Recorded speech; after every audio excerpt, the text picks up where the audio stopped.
Before we start this show, just a word from our sponsor, 20 by 20 Apparel.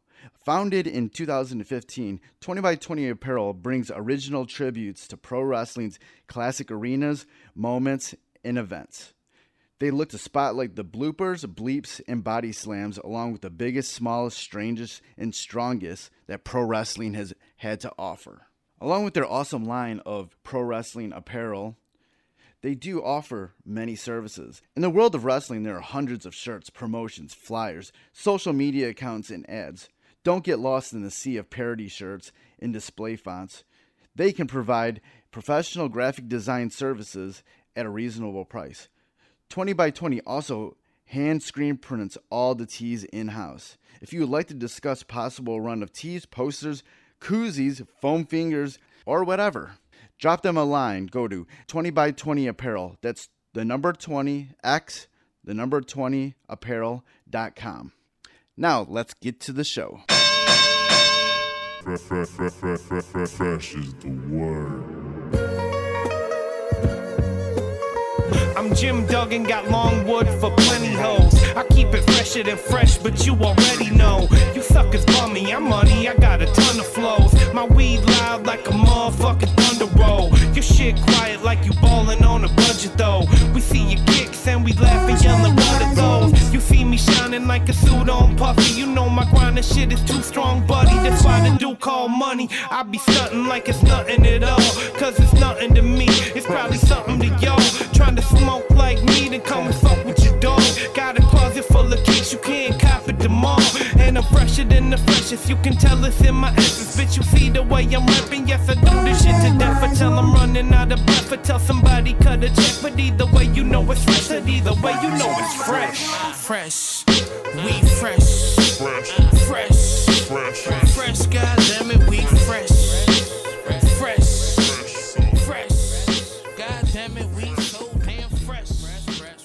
Welcome to the Fresh is the Word podcast. I'm your host, Kelly K. Fresh Frazier. And on Fresh is the Word, we like to deliver wisdom through great stories from the minds of bright creatives of pop culture. Through those stories, we like to dissect the journey of our guests and present actionable lessons and advice for our listeners, no matter what career or avenue of artistry they pursue. Fresh is the Word is back after a short but sweet hiatus for the holidays and the new year. And this is episode 120. And this week's guest is no stranger to the comic book world, and her name is Heather Antos. She was just named editor at Valiant Comics, but before that, she was editor-in-chief much of last year at the esports site Unikrn, along with her time before as associate editor at Marvel, where she helped launch the Star Wars series, and she was co-creator of Gwenpool. During our interview, we talked about her time at Marvel and Unikrn, along with a ton of knowledge about being an editor and what goes into making good comics. Please note that we did this interview last month in December when she was still at Unikrn and before she was announced as the editor at Valiant. From what I hear, now that she's at Valiant, look for Antos' first project to work with the author of The Wilds and Submerge, Vita Ayala, for Valiant's new Livewire series. And there's also hearsay and speculatory rumors that Antos will have some of her own projects, a whole stable of projects, as you might say, in the works in the near future also. So be on the lookout for all of that. But before we get into this interview with Heather Antos, I definitely want to give a shout out to Foulmouth, Bang Belushi, and Knox Money for the theme music for Fresh is the Word. And I also want to remind you how you can support the podcast. You can always go to freshisthepodcast.com and share any links that you see any of the episodes on any of your social media platforms. And also, you can pretty much subscribe to Fresh is the Word anywhere where podcasts are streamed. And that includes Apple Podcasts, Anchor, Stitcher Radio, Mixcloud, Google Play, TuneIn, Spotify, Breaker, CastBox, Overcast, Pocket Cast, Podbean, and Radio Public. Just type in Fresh is the Word and it should come up. You should subscribe to it. Leave a rating and review if you can, especially on Apple Podcasts. It'll definitely help with the growth of Fresh is the Word.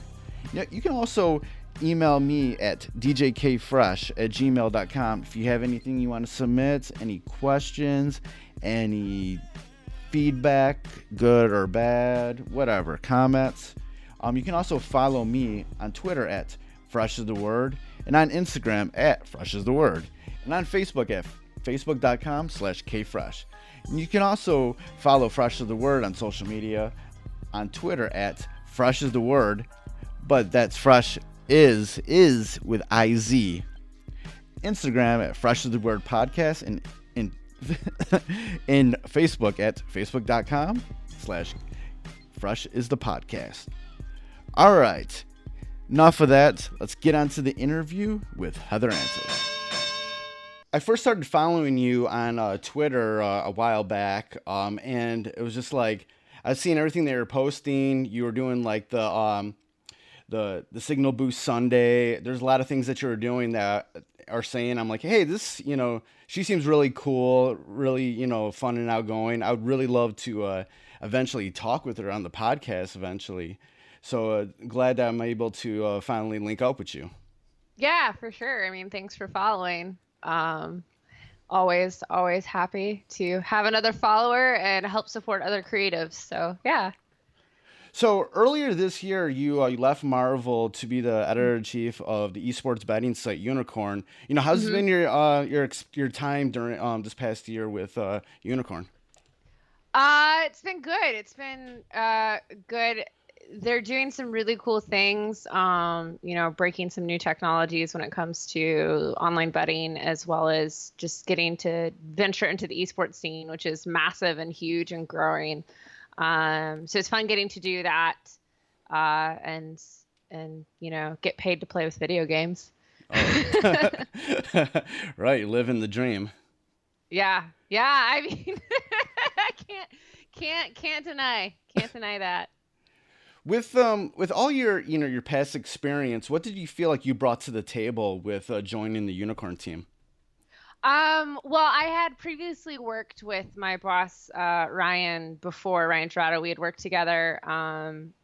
We met, I think, in my senior year of college, working on a web series called Lagged Out, which was about esports players. It was about people trying to become competitive video game players. And so when he needed a new editor-in-chief, he asked if I would come on. I've always been a real good friend of his. We work really well together. And I'm always looking to branch out, learn new skills, and try new opportunities. And so getting to move from Marvel to Unikrn would allow me to, venture out into the world of video games, which I'd been interested in, but also would still allow me to continue to pursue my comics creative work on a freelance side. When I was researching, you online, a lot of stuff that came up had to do with you sort of describing what an editor is. Mm-hmm. In your current role, what is an editor? What do you have to do? What do you bring to the table? What sort of responsibilities do you have to sort of bring everything together? I guess it depends on what aspect you're talking about. Are you talking about in comics, or are you talking about in digital media? Because they're two entirely different things. Let's just go with the digital media first. So with digital media as an editor, I mean, you're doing a lot of research and fact checking. You're sourcing news, scooping stories. You're doing work as a writer, and you're scheduling different articles between different writers, and editing, doing your copy editing, rewriting, proofreading, all of that, as well as doing event coverage and podcast coverage, et cetera, et cetera. So it's a lot of managing, it's a lot of relationships, it's a lot of editing. How do you sort of go about managing all the relationships that you have to go through in this position? I mean, it's case by case, right? I think a lot of it comes, being a good manager is being able to adapt to your freelancers or your employees, their different personalities, and just it's like, like like as a teacher, not every student learns the same way. And so you need to teach different ways so that, every single student can learn how to solve a math problem in the way that is applicable to their learning style. It's the same thing as an editor. You need to learn how your writers work and how your designers work and how best to communicate with them. So you get the final product that everyone can be proud of. What's it mean to be an editor in the comic book world? In the comic book world, being an editor is a lot like being I would say, a producer on a film set. You are in charge of everything from budgets to schedules to casting to pitching ideas, and giving notes on story and on art and on colors and on covers and doing marketing copy and proofreading and lettering notes. So it's a lot. But like anything else, just like I said before, it's a lot of management. It's a lot of people skills. Sometimes it's 3 a.m. therapy. Right. But it's a lot of fun getting to be, kind of like a team captain and such a collaborative, creative experience. When you were making this transition from Marvel to Unikrn, what was sort of going through your mind about what you wanted to do in this new position at Unikrn in regards to like, all right, what's going to be my place here? What do I want to do? What do I want to contribute to this company? I think my big thing was I wanted to really delve into, the disparity right now between women's presence in the esports industry. Okay. There's a lot of females, I think, on the backstage side. There's a lot of women managers. There's a lot of women coaches. There's a lot of women, community managers, et cetera, et cetera. But there's not a lot of professional female gamers. And I'm very, that's a source, that's a story that I'm interested in because, 50% of gamers now are women. And women are just as good as men in the gaming industry. So why is there, a disparity of actual professional female gamers? And we're getting more and more. Literally, Pittsburgh Knights just announced yesterday their first all-female PUBG team, which is super cool. Okay. And yeah, so it's growing, but it's an interesting path to follow. What process do you have to go, or do the gaming community as a whole? What do they need to go through to sort of make that disparity more of a level playing field? I think it comes from just being more welcoming and inclusive. There's a lot of trash talk you still get online, where women, will. The first thing someone will comment on is a male gamer's skills, whereas the first thing they'll comment on for a female is her appearances. And until that becomes a level playing field, I think it's a barrier of sorts. If the first thing that is going to be commented on has nothing to do with why you're in the industry or why you love what you do, it's disheartening, and it's hard for you can't blame someone for not wanting to put themselves in that environment. Oh, right, definitely. Yeah, when I was doing some more research on you, I saw that, during your time at Marvel that you were the center of a lot of negative, trolls online, the toxic fandom that can be a part of the comic book fandom. How do you sort of deal with these toxic parts of these fandoms? Because there can be pretty much all fandoms have this toxic part, but how are you able to push through that? I think the important thing is to remember that I was hired for a reason. I'm good at what I do. I think my work speaks for me, and I, as loud as the toxicity can be, the support was 10 times louder. And I think what has always driven me in my career has been I didn't have a me to look up to as a little girl, and I want to be the me for other little girls that I never had. Right. Yeah, that's something that yeah, I definitely wanted to talk to you about, like that sort of what role you want to play to be that person that you would have loved to have as a little girl. What sort of things are have you been doing in your career to sort of be that person and hopefully be that person to some little girl out there that might come across to you? I think a big thing for me is as like my Signal Boost Sundays, it's I'm always out there, supporting other creators' work. I'm always available to talk to students and creators of any age to give advice and mentor and help them find their path. I do a lot of speaking opportunities at schools, and I've worked with different youth groups on just pursuing creative things and what how you can get a career in the video games, esports, and comics industries. And I think that's important because I don't think when I was in school, no one ever told me that working in comics was an opportunity, that was a job. Like that wasn't something I discovered until I was in my senior year of college.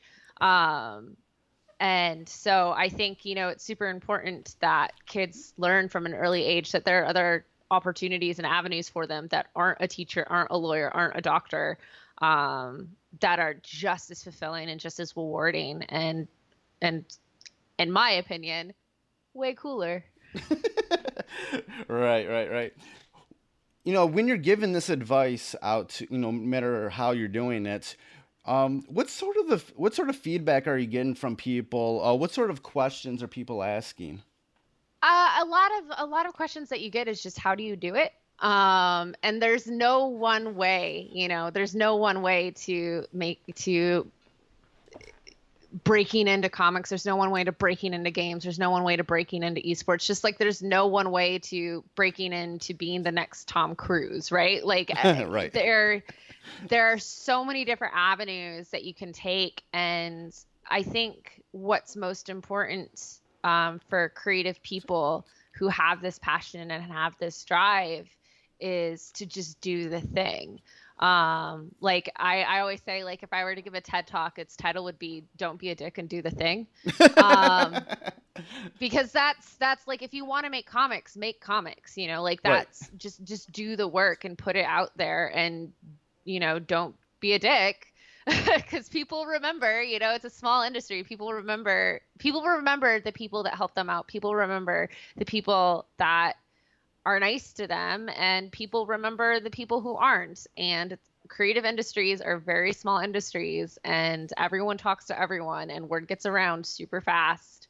And if you're not a nice person, no one's going to want to work with you, and that's just a fact. What sort of insecurities do aspiring creatives have, do you notice? And what do you think is, some good advice for those people? I think the biggest insecurity that we all have as just humans is fear of rejection.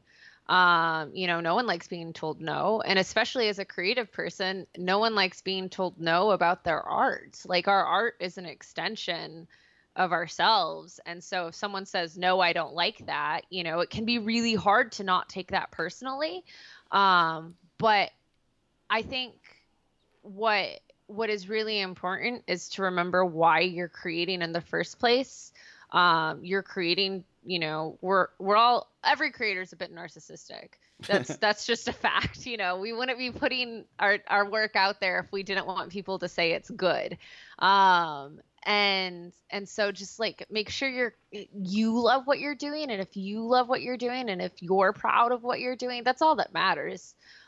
Because if you're doing it for anyone else, then in my opinion, that's the wrong reason to do it. Was there any insecurities that you had to, get past during your career? Oh, for sure. I mean, I came into this industry super fast and very young, for a lot of people. And I struggle with imposter syndrome almost every day. And I am constantly trying new things. Like this year, I started writing for video games for the first time. And like, I have no background doing it. This is my first time doing it. I'm terrified. People are going to hate it. Like, what am I doing? Right. But like, but you still got to do it and put it out there, and then if people like it, awesome. If people don't, well then cool, learn from that, and then take those experiences and use that to help grow for your next experiences. But absolutely, I don't know of any creator that isn't just a little bit insecure about their work. It's scary. Right. What experiences from your past is helping you currently with, writing for video games? I mean, playing video games. I have a background. So my background is in theater and film. It's what I studied in college. Okay. So I'm used to putting together, stories and projects out of nothing. I have a background playing and creating Dungeons and Dragons stories. I've played video games and I've studied script writing, and just like anything else, it's just practice. It's just practice and trial and error, and, making a prototype and sending it out there and, seeing what people think. I've found a wonderful mentor. That's, Greg Buchanan, who's been fantastic, with helping, mentor me in my games writing. So I definitely think for any creator out there, like, find a mentor, find someone who has the job that you want to have, and just reach out and ask for help, and you never know. When writing for games, what's sort of the important bullet points to making a good story for it? I think, it depends on the game. There's so many different types of games out there. Where there's so many games out there that, like, I don't think people realize there is a story. Like, if you've heard of Candy Crush, I'm sure you have. Right. There's a plot to Candy Crush, apparently. I don't know what it is. I haven't played it, but, like, I have a friend who writes for the studio, and there's a plot to Candy Crush. And so I think what's important to remember when writing games is the user experience. It's important in these characters and these stories that the player likes these characters and relates to these characters, because otherwise, why are they going to want to spend 80 hours playing as them? Right. And so, like, that's an important thing. If a person is seeking mentorship, how should they go about it? How did you go about it? So when I was trying to break into comics, I knew I wanted to focus on the role of editorial. I wanted to learn more about what an editor does. And the way I did it is I took the comics that I read. I looked at who the editor title was in all of them. And I just looked them up on Twitter. And I just tweeted to them, and I was just like, hey, I want to learn more about comic editing. Can I talk with you? Some people straight up ignored me. Some people said no. And some people said yes. And some of the people that said yes, I then began relationships with. I shared my work. They mentored me. We had phone conversations, and 6 months down the road, I ended up getting job offers from 2 different publishers because of these mentorships. Oh, nice. Yeah, in the comic book world, it's such a collaborative effort. There's so many people that have their niche in whatever, making this final product. How do you go about, making sure everything's running smoothly as it can, and sort of putting out all the fires and making sure everything goes as best as it can with all these creatives in the mix? I mean, it varies. It varies on the project. It varies on the creators. My philosophy is always, if you see a spark, put it out before it can turn into a flame. There's a lot of, I've met a lot of people, and everyone has their own philosophy, but there's a lot of people that are like, oh, let that be future so-and-so's problem. And I'm just like, no, because that's me. Then I have to deal with that. I'd rather deal with it now. You're talking about me. I got to deal with that. Right. Like if I see a burning cigarette on the forest floor, I'm going to put it out. Like, I'm not going to be like, California could really deal with another forest fire right now. No, I'm not going to do that. Right. So you were a co-creator of the Marvel character Gwenpool. which I love that character. There's so much coolness about that. What was your experience with that? Oh my gosh, it was so much fun getting to create a brand new character for the Marvel Universe, especially one that like, I don't know, it's always scary creating a new character for a universe that's been around for that long. You never know how people are going to receive them, if they're going to like them, if they're going to understand them. And to be fair, Gwenpool is a complicated character to understand, but it was fun getting this assignment of, how do we create this unique character? How do we make her stand out? How do we make her different from anything that's ever existed in the Marvel universe? And it just came down to me, Jordan White, and Chris Hastings. We sat down at a diner one day and just like over lunch, just talked about our different ideas. Chris Hastings has just suggested like, what if she's not from the Marvel universe? What if she's a comic book fan? And it just went from there. And it was really fun getting to play in this headset of a girl who, what would you do if you woke up one day and you're in the Marvel universe, right? Like that's something that we've all dreamed of our entire lives as fans. And Right. And now we get to live this out through this character, which was super fun.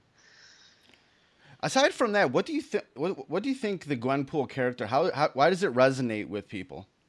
Because she's us. I mean, she is us. She is a comic book fan, getting to meet her heroes, but she's also like, I think what resonates the most with me is that we really get to see her grow. In her first arc, because she knows she's in a comic, she doesn't think there are any consequences. Like, you're just all comic book characters, so if you die, it doesn't matter. Right. But then she begins to actually foster relationships with these characters and friendships and care about them and realize, like, yeah, they may not actually be real, but to them, this is all they know. And to see her grow and learn to care about these characters in that way, in a way that we care about them as fans, I think was just like a really beautiful thing that we all can relate to. Yeah, in the Marvel universe, there's all these great women characters. There's Gwenpool, Spider-Gwen, you have Miss Marvel. There's a slew of other ones. Why do you feel like it's important to have these characters that are really resonating with the readers? I think it's important, that we can see ourselves as these heroes. It's important for Pakistani girls to have a role model to look up to that see like they too can be a superhero. It's important for, the African American girls to look up to Lunella as Moon Girl and see that, being smart is cool, and you can have a dinosaur as a friend and save the world. And it's like it's so important to have representation equally for everyone across the board, especially for kids, because if as I said, like, I didn't have a me to look up to as a little girl. And I really feel like that's something I wanted, and I didn't have that. And I am really excited for the little girls that I get to see now that dress up as Gwenpool. And like nothing warms my heart more than to see a little girl like dressing up as Gwenpool or dressing up as Ms. Marvel or dressing up as Spider-Gwen and be excited about it. Like, that's so cool. You were also a part of the launch of the Star Wars series. How was that experience like? Oh my God. Like, I still can't believe it. I've been a Star Wars fan my entire life, and getting to make Star Wars canon, like, there are no words to describe how cool that is. Now that's a fandom that really has some insane people, man. What was the feedback about that? Oh, so cool. The Star Wars fan community is a very, very passionate fan community. They're family. I've made some of my best friends through Star Wars fandom. And 2 years ago, 2016, I went to Star Wars Celebration in Orlando, Florida, and hands down, it was the best convention experience I'd ever been to. There was something so beautiful about being in a room with thousands of other people the same time that the trailer for The Last Jedi dropped for the first time. And, you could hear a pin drop. Because everyone is there because they love this one thing. Everyone is there because they're so excited and passionate about this one thing. And that is just like, if the whole world could be like Star Wars Celebration, we could truly achieve world peace. I don't know. Oh, quote of the day. That's great. When you're part of the team creating this stuff for the Star Wars canon, what's going through your mind when this is a passionate fandom, what was going through your mind when creating all of that? We worked very closely with Lucasfilm Story Group. So it was a very collaborative experience because everything is canon in Star Wars. So the comics affect the books, affect the TV shows, affect the cartoons, affect the movies. Like, everything matters. Everything is connected and interwoven. And so there's a lot of collaboration that goes on. It's a lot of streamlined communication.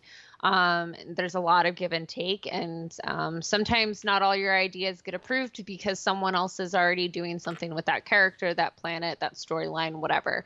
Having that been said, it's still a lot of fun to get to play with like these iconic characters like Darth Vader and tell the story of when he finds out that Luke Skywalker is his son. Like that was such a cool moment to get to work on in the stories and get to tell that story specifically. And, I think what was really cool is connecting A New Hope and Empire Strikes Back in a way that when readers of the comics now go back and rewatch the films, it gives them a different experience when watching the films. And that's hard to do. These films are 40 years old. So to be able to change that experience because of a comic book, like that's powerful. Right. When, for anybody who's, out there who thinks comic books are just stupid and dumb, what do you feel like the purpose of comic books are for our culture? Just like first of all, anyone who thinks comics are stupid and dumb probably hasn't read a comic book. Right. So to that I say you are speaking on grounds that you have no experience on. I'm not going to talk about rocket science and say it's stupid and dumb because I don't know rocket science. Right. But comics tell such powerful stories. Look at Mouse, look at Bone, look at Watchmen, look at V for Vendetta. Like there's some very, very powerful stuff in there. It's not all just punching and superpowers. There's good social commentary in these stories about religion, about politics, about identity, about what it means to be human.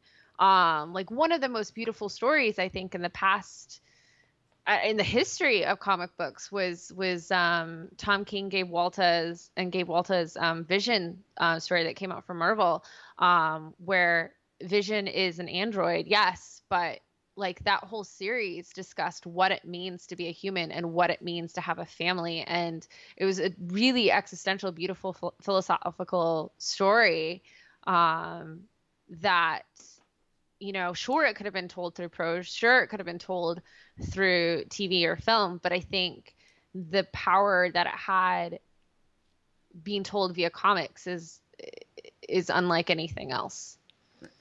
Yeah, I feel like sometimes when I'm reading certain comics, when they kind of dive into things that, may not exist in real human lives, I also feel like there's this sort of idea of sort of questioning human existence and what's going on in real life and sort of expanding your mind to the what ifs of the world. Do you ever feel that?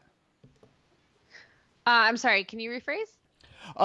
Sometimes when I'm, reading certain comics, certain things that maybe don't exist in the real world almost have you, or we don't think exist in the real world, almost have you questioning the what ifs of the real world.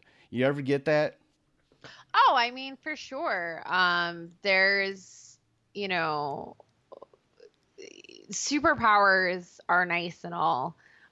Superman being this powerful human being.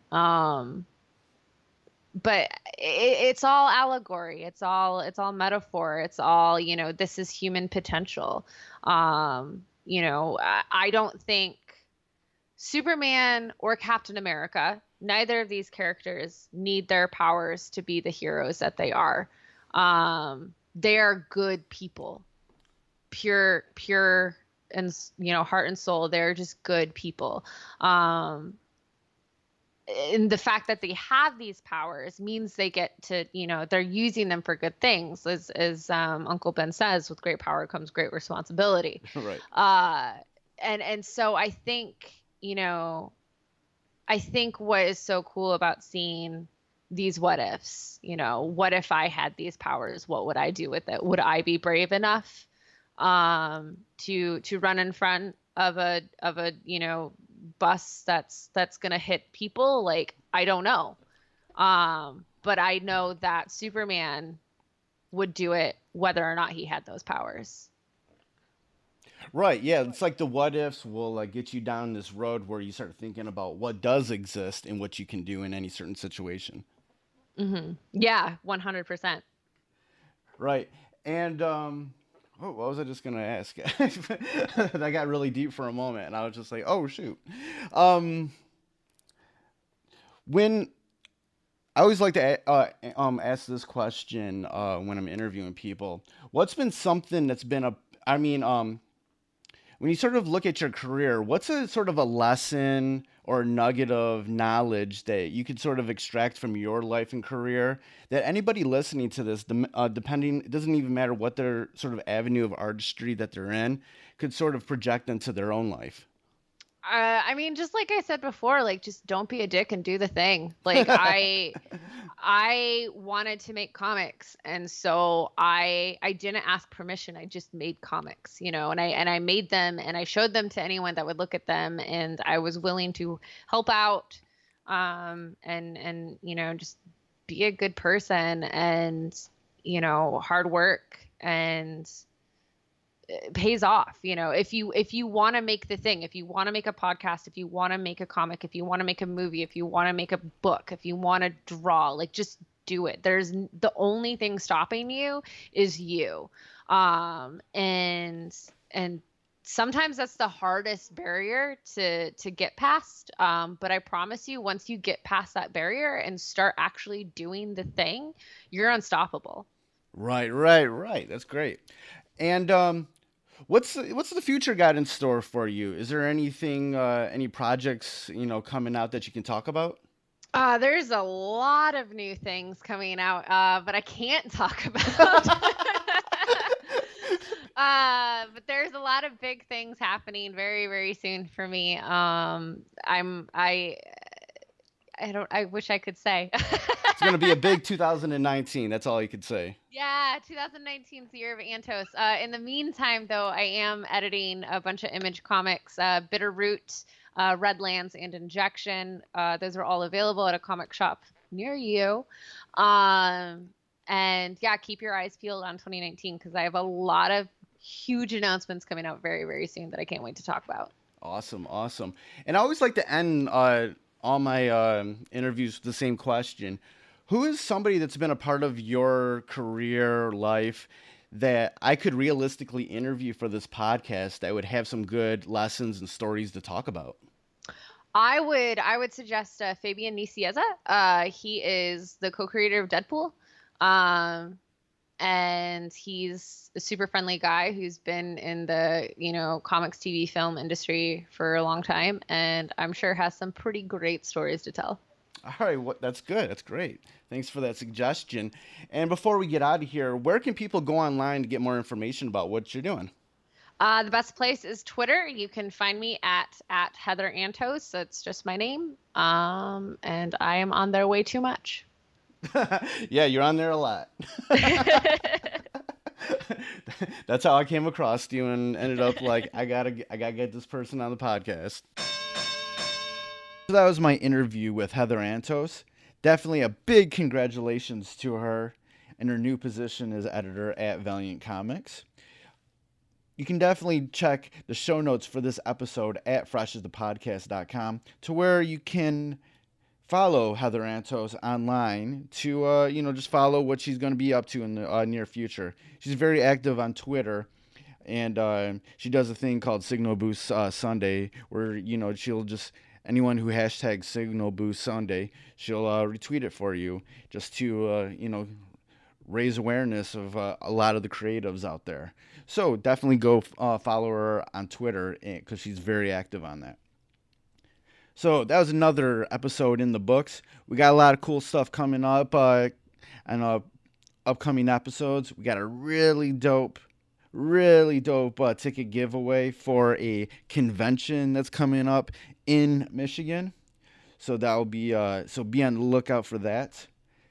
Thank you for listening. Goodbye and good night. Fresh is the word.